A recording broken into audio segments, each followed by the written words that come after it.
ಎಣ್ಣೆ ಇಲ್ಲದೇನೆ ಈ ಹಪ್ಪಳವನ್ನು ನಾವು ಹುರಿಬೋದು, ತಿನ್ಬೋದು. ಝೀರೋ ಆಯಿಲ್ ಹಪ್ಪಳವನ್ನು ಯಾವ ರೀತಿ ಮಾಡ್ತಾರೆ ಅಂತ ಇವತ್ತು ತೋರಿಸ್ಕೊಡ್ತಾ ಇದ್ದೀನಿ. ವಿಡಿಯೋವನ್ನು ಸ್ಕಿಪ್ ಮಾಡ್ದೇನೆ ಪೂರ್ತಿ ನೋಡಿ. ಹಾಯ್ ಫ್ರೆಂಡ್ಸ್, ಎಲ್ಲರೂ ಹೇಗಿದ್ದೀರಾ? ಫ್ರೆಂಡ್ಸ್, ಇವತ್ತು ನಾನು ನಿಮಗೆ ಕೇವಲ ಆಲೂಗಡ್ಡೆಯಿಂದ ತುಂಬಾ ಪಳ್ಳಾಗಿರುವಂಥ ಹಾಗೆ ತುಂಬಾ ಟೇಸ್ಟಿಯಾಗಿರುವಂಥ ಈಸಿಯಾಗಿ ಆಲೂಗಡ್ಡೆ ಹಪ್ಪಳವನ್ನು ಯಾವ ರೀತಿ ಮಾಡಬೇಕಂತ ತೋರಿಸ್ಕೊಡ್ತಾ ಇದ್ದೀನಿ. ನಾನಿಲ್ಲಿ ಅರ್ಧ kg ಆಗೋಷ್ಟು ಆಲೂಗಡ್ಡೆಯನ್ನು ತಗೊಂಡಿದ್ದೀನಿ. ಮೊದಲಿಗೆ ಚೆನ್ನಾಗಿ ವಾಶ್ ಮಾಡ್ಕೋಬೇಕು. ಫ್ರೆಂಡ್ಸ್, ಆಲೂಗಡ್ಡೆ ನಾವು ಚಿಪ್ಸ್ ಮಾಡ್ತೀವಿ ನೋಡಿ, ಅದಕ್ಕಿಂತ ಈಸಿಯಾಗಿ ರುಚಿಕರವಾಗಿ ಈ ಆಲೂಗಡ್ಡೆ ಹಪ್ಪಳ ಇಲ್ಲಿ ರೆಡಿ ಆಗುತ್ತೆ. ನೀವೇನಾದರೂ ಫಸ್ಟ್ ಟೈಮ್ ಮನೇಲಿ ಮಾಡಿದಾಗ ನಿಮಗೆ ನಂಬೋಕ್ಕಾಗೋದಿಲ್ಲ, ಅಷ್ಟು ಚೆನ್ನಾಗಿ ಇಲ್ಲಿ ಹಪ್ಪಳ ರೆಡಿ ಆಗುತ್ತೆ. ಫ್ರೆಂಡ್ಸ್, ನಾನಿಲ್ಲಿ ಆಲೂಗಡ್ಡೆಯನ್ನು ವಾಶ್ ಮಾಡಿಕೊಂಡು ಒಂದು ಕುಕ್ಕರಲ್ಲಿ ಸೇರಿಸ್ಕೊಂಡಿದ್ದೀನಿ. ಇದಕ್ಕೆ ಈಗ ಮುಳುಗುವಷ್ಟು ನೀರನ್ನು ಹಾಕಿ ರುಚಿಗೆ ತಕ್ಕಷ್ಟು ಉಪ್ಪನ್ನು ಕೂಡ ಹಾಕಿದ್ದೀನಿ. ನಾನಿಲ್ಲಿ ಹಾಕಿಬಿಟ್ಟು ಇದನ್ನು ವಿಸಿಲನ್ನು ಕೂಗಿಸ್ಕೋಬೇಕು. ಗ್ಯಾಸನ್ನು ಮೀಡಿಯಮ್ ಫ್ಲೇಮಲ್ಲಿ ಇಟ್ಬಿಟ್ಟು 2 ವಿಸಿಲನ್ನು ಕೂಗಿಸ್ಕೊಳ್ಳಿ. ನಾನಿಲ್ಲಿ 2 ವಿಸಿಲ್ ಆಗಿ ಪೂರ್ತಿ ತಣ್ಣಗಾದ ನಂತರ ಓಪನ್ ಮಾಡ್ತಾ ಇದ್ದೀನಿ. ನೀವು ಕೂಡ ಅಷ್ಟೇ, ಇದು ಪೂರ್ತಿ ತಣ್ಣಗಾಗೋವರೆಗೂ ಕುಕ್ಕರಲ್ಲಿ ಬಿಡಬೇಕು. ಪೂರ್ತಿ ತಣ್ಣಗಾದ ನಂತರ ಈಗ ನೀವು ಸಿಪ್ಪೆಯನ್ನು ಇಲ್ಲಿ ಸುಲಿತಾ ಇದ್ದೀನಿ.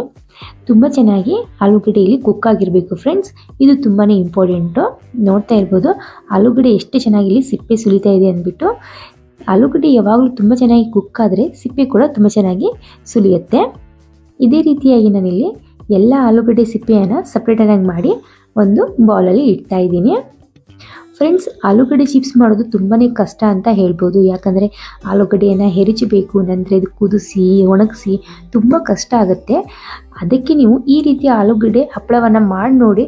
ಟೇಸ್ಟ್ ಅಂತೂ ಡಬಲ್ ಆಗಿರುತ್ತೆ, ಹಾಗೆ ಕೆಲಸ ಕೂಡ ತುಂಬಾ ಕಡಿಮೆ ಅಂತ ಹೇಳ್ಬೋದು. ನಾನೀಗಿಲ್ಲ ಆಲೂಗಡ್ಡೆಯನ್ನು ತುರುಕ್ಕೋತಾ ಇದ್ದೀನಿ. ತುರಿಯೋ ಮನೆ ಇದ್ದರೆ ನೀವು ಈ ರೀತಿ ತುರುಕ್ಕೊಳ್ಳಿ, ಇಲ್ಲಪ್ಪ ಅಂದರೆ ಮ್ಯಾಶರ್ ಇದ್ದರೆ ಅದರಿಂದಲೂ ಮ್ಯಾಶ್ ಮಾಡ್ಕೋಬೋದು. ಕೈಲಿಂದ ಮಾತ್ರ ಇದನ್ನು ಮ್ಯಾಶ್ ಮಾಡೋಕ್ಕೆ ಹೋಗಬೇಡಿ ಮೊದಲಿಗೆ, ಯಾಕಂದರೆ ಗಂಟು ಹಂಗೆ ಉಳ್ಬಿಡುತ್ತೆ. ಈ ರೀತಿ ತುರ್ಕೊಂಬಿಟ್ಟು ಆಮೇಲೆ ಮಿಕ್ಸ್ ಮಾಡ್ಕೊಳ್ಳಿ. ಸ್ವಲ್ಪನೇ ಇಲ್ಲಿ ಜೀರಿಗೆಯನ್ನು ನಾನು ಸೇರಿಸ್ತಾ ಇದ್ದೀನಿ. ನಿಮಗೇನಾದರೂ ಖಾರ ಇಷ್ಟ ಇದ್ದರೆ ಚಿಲ್ಲಿ ಫ್ಲೇಕ್ಸನ್ನು ಸೇರಿಸ್ಕೊಳ್ಳಿ, ಇಲ್ಲ ಅಂದರೆ ಹಸಿಮೆಣಸಿನ್ಕಾಯನ್ನು ಕಟ್ ಮಾಡಿ ಸೇರಿಸ್ಕೊಳ್ಳಿ. ಸ್ವಲ್ಪ ನಾನಿಲ್ಲಿ ಹಿಂಗನ್ನು ಕೂಡ ಸೇರಿಸ್ಕೊಂಡಿದ್ದೀನಿ. ಚಿಟಿಕೆ ಆಗೋಷ್ಟು ಅಡುಗೆ ಸೋಡಾವನ್ನು ಕೂಡ ಇಲ್ಲಿ ಸೇರಿಸ್ಕೊತಾ ಇದ್ದೀನಿ. ನಾನಿಲ್ಲಿ ಕೊತ್ತಂಬರಿ ಸೊಪ್ಪನ್ನು ಸಣ್ಣ ಪೀಸಸ್ಸಾಗಿ ಕಟ್ ಮಾಡಿಕೊಂಡು ಸೇರಿಸ್ಕೊತಾ ಇದ್ದೀನಿ. ನೀವು ಖಾರ ತಿನ್ನೋರಾದರೆ ಖಾರವನ್ನು ಕೂಡ ಸೇರಿಸ್ಕೋಬೋದು, ಹಾಗೆ ಗರಂ ಮಸಾಲೆ ಸೇರಿಸ್ಕೋಬೋದು, ಚಿಲ್ಲಿ ಫ್ಲೇಕ್ಸ್ ಸೇರಿಸ್ಕೋಬೋದು. ಕೆಂಪು ಮೆಣಸಿನ ಪೌಡ್ರ್ ಏನಿರುತ್ತೆ ನೋಡಿ, ಸಾಂಬಾರಿಗೆಲ್ಲ ಹಾಕ್ತೀವಲ್ಲ, ಕೆಂಪು ಮೆಣಸಿನ್ಕಾಯಿ ಪೌಡ್ರ್ ಮಾತ್ರ ಇದಕ್ಕೆ ಸೇರಿಸ್ಕೋಕ್ಕೆ ಹೋಗ್ಬಿಡಿ.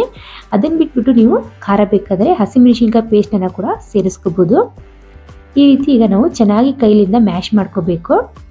ನಾನಿಲ್ಲಿ ಮೊದಲೇ ಉಪ್ಪನ್ನು ಹಾಕಿದ್ದೀನಿ ಕುದಿಸುವಾಗ, ಹಾಗಾಗಿ ಇಲ್ಲಿ ಉಪ್ಪು ಮತ್ತೆ ಸೇರಿಸಿಲ್ಲ. ಫ್ರೆಂಡ್ಸ್, ಸ್ವಲ್ಪ ಕೈಗೆ ಎಣ್ಣೆಯನ್ನು ಸ್ಪ್ರೆಡ್ ಮಾಡಿಕೊಂಡು ಚೆನ್ನಾಗಿ ಯಾವ ರೀತಿಯ ಉಂಡೆ ಬೇಕಲ್ಲ ಆ ರೀತಿಯ ಉಂಡೆಗಳನ್ನಾಗಿ ಮಾಡ್ಕೋಬೇಕು.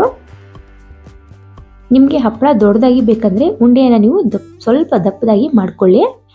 ನಿಮಗೆ ಚಿಕ್ಕ ಹಪ್ಪಳ ಬೇಕಂದರೆ ಚಿಕ್ಕ ಉಂಡೆಗಳನ್ನಾಗಿ ನೀವು ಮಾಡ್ಕೋಬೇಕು. ನಾನಿಲ್ಲೊಂದು 21-23ವರೆಗೂ ಉಂಡೆ ಇಲ್ಲಿ ರೆಡಿ ಆಗಿದ್ದಾವೆ. ನಾನು ಇಲ್ಲಿ ಉಂಡೆ ಮಾಡಿ ಇಡ್ತಾ ಇದ್ರೆ ನನ್ನ ಮಗ ಇಲ್ಲಿ ಉಂಡೆ ಕೆಡಿಸಿ ಇಡ್ತಾ ಇದ್ದಾನೆ. ಡಬಲ್ ಕೆಲಸ ಕೊಡ್ತಾ ಇದ್ದಾನೆ ನನ್ನ ಮಗ. ಸೊ ನಾನಿಲ್ಲಿ ಬಿಸಿಲಲ್ಲಿ ಮಾಡ್ತಾ ಇಲ್ಲ, ರಾತ್ರಿ ಮಾಡ್ತಾ ಇದ್ದೀನಿ ಈ ಹಪ್ಪಳವನ್ನು. ಸೊ ಫ್ಯಾನ್ಗಳಿಗೆ ಕೂಡ ಇದು ಒಣಗಿಬಿಡುತ್ತೆ. ಹಾಗಾಗಿ ಈಗ ನಿಮಗೆ ಯಾವ ರೀತಿಯಾಗಿ ಮಾಡಬೇಕಂದ್ರೆ ಪಾಕೆಟ್ ಹಾಳಿ ಸಿಗುತ್ತೆ ನೋಡಿ, ಬಟ್ಟೆ ಪಾಕೆಟ್ ಹಾಳಿ, ಆ ರೀತಿ ಪಾಕೆಟ್ ಹಾಳಿಗೆ ಸ್ವಲ್ಪ ಎಣ್ಣೆಯನ್ನು ಸ್ಪ್ರೆಡ್ ಮಾಡ್ಕೊಳ್ಳಿ. ಹಪ್ಪಳ ಮಾಡುವಂಥ ನಿಮ್ಮ ಮನೇಲಿದ್ದರೆ ತುಂಬ ಈಸಿಯಾಗಿ ನೀವು ಮಾಡ್ಬೋದು. ಇಲ್ಲಪ್ಪ ಅಂದರೆ ಯಾವ ರೀತಿ ಮಾಡೋದಂತ ತೋರಿಸ್ಕೊಡ್ತಾ ಇದ್ದೀನಿ. ಈ ರೀತಿ ಪಾಕೆಟ್ ಹಾಳಿಗೆ ಸ್ವಲ್ಪ ಎಣ್ಣೆಯನ್ನು ಸ್ಪ್ರೆಡ್ ಮಾಡಿಕೊಂಡು ನಡುವಿಗೆ ಒಂದು ಉಂಡೆಯನ್ನು ಇಟ್ಬಿಟ್ಟು ಸ್ವಲ್ಪನೇ ಕೈಯಿಂದ ಪ್ರೆಸ್ ಮಾಡ್ಕೊಳ್ಳಿ. ನಂತರ ಮತ್ತೊಂದು ಪೇಪರನ್ನ ಇದ್ರ ಮೇಲ್ಗಡೆ ಈ ರೀತಿ ಹಾಕಬೇಕು. 2 ಸೈಡ್ಗೆ ಪೇಪರ್ಗೆ ಚೆನ್ನಾಗಿ ಎಣ್ಣೆಯನ್ನು ಅಪ್ಲೈ ಮಾಡ್ಕೊಳ್ಳಿ. ಫ್ರೆಂಡ್ಸ್, ನಂತರ ಒಂದು ಪ್ಲೇಟು ಅಥವಾ ಒಂದು ದೊಡ್ಡದಾಗಿರುವಂಥ ತಾಟನ್ನು ತೊಗೊಂಡ್ಬಿಟ್ಟು ಈ ರೀತಿ ಪ್ರೆಸ್ ಮಾಡಿದರೆ ಸಾಕು, ನಮ್ಮದಿಲ್ಲಿ ಹಪ್ಪಳ ರೆಡಿ ಆಗುತ್ತೆ. ನೋಡ್ತಾ ಇರ್ಬೋದು ಎಷ್ಟು ತೆಳ್ಳಗೆ ಎಷ್ಟು ಚೆನ್ನಾಗಿ ಇಲ್ಲಿ ಹಪ್ಪಳ ರೆಡಿಯಾಗಿದೆ ಅಂದ್ಬಿಟ್ಟು. ನಿಮ್ಗೆ ಇನ್ನೂ ಸ್ವಲ್ಪ ಇದು ದೊಡ್ಡದಾಗಿ ತೆಳ್ಳಗೆ ಬೇಕಪ್ಪ ಅಂದರೆ ನೀವು ಕೈಲಿಂದ ಕೂಡ ಇದನ್ನು ಸ್ಪ್ರೆಡ್ ಮಾಡ್ಕೋಬೋದು.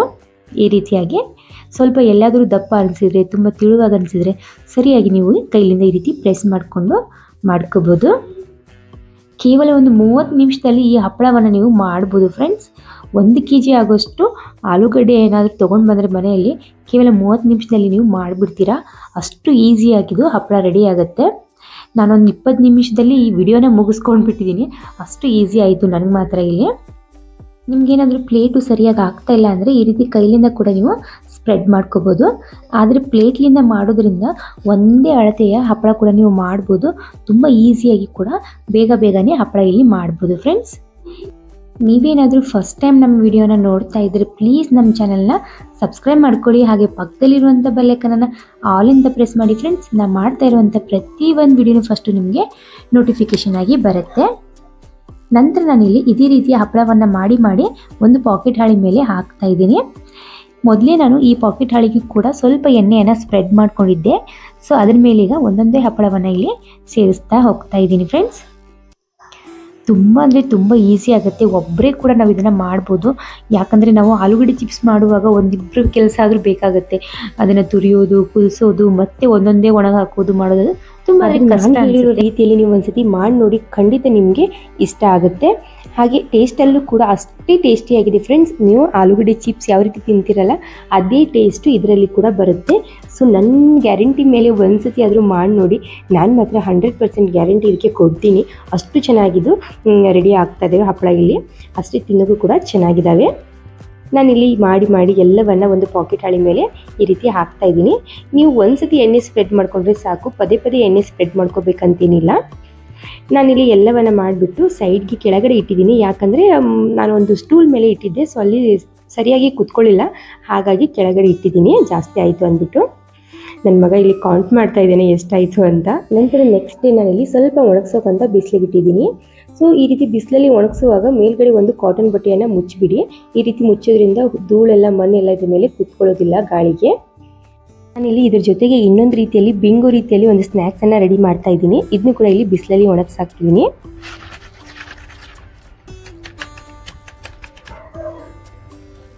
ನೋಡಿ ಸೌಂಡ್ ಕೇಳ್ತಾ ಇದ್ದರೆ ಗೊತ್ತಾಗ್ತಾ ಇದೆ ಸೊ ಎಷ್ಟು ಚೆನ್ನಾಗಿ ಒಣಗಿದ್ದಾವೆ ಅಂದ್ಬಿಟ್ಟು.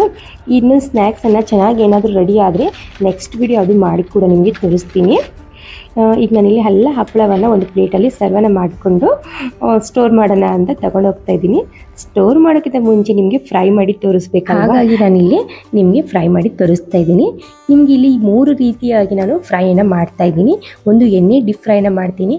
ನಮ್ಗೆ ಎಣ್ಣೆ ಬೇಡಪ್ಪ 0 ಆಯಿಲಲ್ಲಿ ಬೇಕು ಕೂಡ ಅಂದರೆ ನೀವು ಫ್ರೈ ಮಾಡ್ಕೋಬೋದು. ಮೊದಲಿಗೆ ನಾನಿಲ್ಲಿ ಗ್ಯಾಸನ್ನು ಆನ್ ಮಾಡಿ ಗ್ಯಾಸ್ ಮೇಲೆ ಸುಟ್ಟಿ ನಿಮಗೆ ತೋರಿಸ್ತಾ ಇದ್ದೀನಿ ಫ್ರೆಂಡ್ಸ್. ಒಲೆ ಇರುತ್ತೆ ನೋಡಿ ಹಳ್ಳಿಗಡೆಗಳೆಲ್ಲ, ಈ ರೀತಿ ನಿಮ್ಮ ಮನೇಲಿ ಒಲೆ ಏನಾದರೂ ಇದ್ದರೆ ಅಥವಾ ಕೆಂಡ ಇದ್ದರೆ ಕೆಂಡ ಮೇಲೆ ನೀವು ಇದನ್ನು ಸುಟ್ಕೋಬೋದು. ತುಂಬಾ ಚೆನ್ನಾಗಿ ಅನಿಸುತ್ತೆ. ಹೋದ ವಿಡಿಯೋ ನಾನು ತಂದೂರಿ ವಿಡಿಯೋ ಇಲ್ಲಿ ಒಂದು ಹಾಕಿದ್ದೆ, ಈ ರೀತಿ ರೊಟ್ಟಿ ಸುಟ್ಬಿಟ್ಟು. ಸೊ ತುಂಬ ಜನ ಬ್ಯಾಡ್ ಕಮೆಂಟ್ಸ್ ಕೂಡ ಹಾಕಿದ್ದಾರೆ, ಈ ರೀತಿ ತಿನ್ನಬಾರ್ದು, ಕ್ಯಾನ್ಸರ್ ಬರುತ್ತೆ ಹಾಗೆ ಹೀಗೆ ಅಂದ್ಬಿಟ್ಟು. ಸೊ ಆದಷ್ಟು ಗ್ಯಾಸ್ ಮೇಲೆ ಸುಡೋಕ್ಕೆ ಹೋಗಬೇಡಿ, ಸೊ ಕೆಂಡದ ಮೇಲೆ ಸುಡಿ ಅಂತ ಹೇಳ್ತಾ ಇದ್ದೀನಿ. ವಿಡಿಯೋಕ್ಕೋಸ್ಕರ ನಾನಿಲ್ಲಿ ಗ್ಯಾಸ್ ಮೇಲೆ ಸುಟ್ಟಿ ತೋರಿಸಿದ್ದೀನಿ ಅಷ್ಟೇ. ಇಲ್ಲಪ್ಪ ಅಂದರೆ ಈ ರೀತಿ ಒಂದು ಪ್ಯಾನ್ ಮೇಲೋ ಅಥವಾ ತವಾ ಮೇಲೋ ಸ್ವಲ್ಪನೇ ಲೋ ಫ್ಲೇಮಲ್ಲಿ ಇಟ್ಬಿಟ್ಟು ಚೆನ್ನಾಗಿ ಪ್ರೆಸ್ ಮಾಡಿ ನೀವು ಈ ರೀತಿ ಕೂಡ ಇದನ್ನು ಫ್ರೈ ಮಾಡ್ಕೋಬೋದು. 0 ಆಯಿಲ್ ಬೇಕು ಅಂದರೆ ಮಾತ್ರ ಈ ರೀತಿ ಫ್ರೈ ಮಾಡ್ಕೊಳ್ಳಿ, ಬೇಡಪ್ಪ ಅಂದರೆ ನೀವು ಡೀಪ್ ಫ್ರೈನ ಮಾಡ್ಕೋಬೋದು. ಯಾವ ರೀತಿ ಅಂತ ನಾನು ನಿಮಗೆ ಇದೇ ವಿಡಿಯೋದಲ್ಲಿ ಅದು ಕೂಡ ತೋರಿಸ್ತಾ ಇದ್ದೀನಿ. ಇನ್ನೊಂದೇನಪ್ಪ ಅಂದರೆ ನೀವು ಇದನ್ನು ಈ ರೀತಿ ಚೆನ್ನಾಗಿ ಬಿಸಿಲಲ್ಲಿ ಒಣಗಿಸ್ಕೊಂಡು 1 ವರ್ಷವರೆಗೂ ಕೂಡ ಇದನ್ನು ಸ್ಟೋರ್ ಮಾಡ್ಬೋದು. ಸ್ವಲ್ಪನೂ ಕೆಡೋದಿಲ್ಲ. ತುಂಬ ಚೆನ್ನಾಗಿ ಅಂದರೆ ತುಂಬ ಚೆನ್ನಾಗಿಲ್ಲಿ ಹಪ್ಪಳ ರೆಡಿ ಆಗ್ತವೆ. ನೋಡ್ತಾ ಇರ್ಬೋದು ಈಗ ಎಣ್ಣೆಯಲ್ಲಿ ನಾನಿಲ್ಲಿ ಹಪ್ಪಳ ಹಾಕಿದ್ದೀನಿ ಎಷ್ಟು ಚೆನ್ನಾಗಿ ಆಗ್ತಾಯಿದೆ ಅಂದ್ಬಿಟ್ಟು. ಟಕ್ಕಂತ 1 ಸೆಕೆಂಡಲ್ಲಿ ಇದು ಹಪ್ಪಳ ಫ್ರೈ ಆಗಿಬಿಡುತ್ತೆ. ಜಾಸ್ತಿ ಟೈಮ್ ಕೂಡ ತಗೋದಿಲ್ಲ. ಆಲೂಗಡ್ಡೆ ಚಿಪ್ಸ್ ಕೂಡ ಅದೇ ರೀತಿ ಆಗುತ್ತಲ್ವ, ಇದು ಕೂಡ ಅದೇ ರೀತಿ ಆಗುತ್ತೆ. ಟೇಸ್ಟಲ್ಲಂತೂ ಸಿಕ್ಕಾಪಟ್ಟೆ ಚೆನ್ನಾಗಿದೆ ಫ್ರೆಂಡ್ಸ್. ನಿಜವಾಗ್ಲೂ ನಿಮಗೆ ನಾನು ಎಷ್ಟು ಹೇಳಿದರೂ ಕಡಿಮೆನೇ ಅಂತ ಅನ್ಕೋತೀನಿ. ಆದರೆ ಸುಟ್ಟಿ ತಿನ್ನೋದಕ್ಕಿಂತ ಈ ರೀತಿ ಎಣ್ಣೆಲಿ ಫ್ರೈ ಮಾಡಿದರೆ ತುಂಬಾ ಚೆನ್ನಾಗಿ ಅನ್ನಿಸ್ತಾ ಇತ್ತು. ನಿಮಗೆ ಸುಟ್ಟಿ ತಿನ್ನೋದು ಅಷ್ಟು ಇಷ್ಟ ಆಗಲಿಲ್ಲ, ಸೊ ಅಷ್ಟು ಟೇಸ್ಟಿಯಾಗಿಲ್ಲ. ಬಟ್ ಅದೇ 0 ಆಯಿಲ್ ಆದರೆ ಓಕೆ ನಿಮಗೆ. ಇಲ್ಲಪ್ಪ ಅಂದರೆ ನೀವು ಡೀಪ್ ಫ್ರೈ ಮಾಡಿ ತಿನ್ನಿ, ತುಂಬ ಅಂದರೆ ತುಂಬಾ ಚೆನ್ನಾಗಿದೆ. ಈಗ ನೀವಿಲ್ಲಿ ಸೌಂಡ್ ಕೂಡ ಕೇಳ್ಬೋದು ಇದರದ್ದು ಎಷ್ಟು ಕ್ರಿಸ್ಪಿಯಾಗಿದೆ ಅಂತ.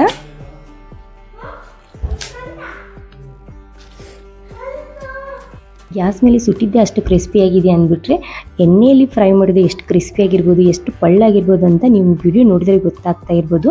ತುಂಬ ಅಂದರೆ ತುಂಬ ಚೆನ್ನಾಗಿ ಅನಿಸುತ್ತೆ. ಒಂದು ಸತಿ ಆದರೂ ಈ ಬಿಸಿಲಲ್ಲಿ ನೀವು ಟ್ರೈ ಮಾಡಿ 1 ವರ್ಷದವರೆಗೂ ನೀವು ಸ್ಟೋರನ್ನು ಮಾಡ್ಬೋದು.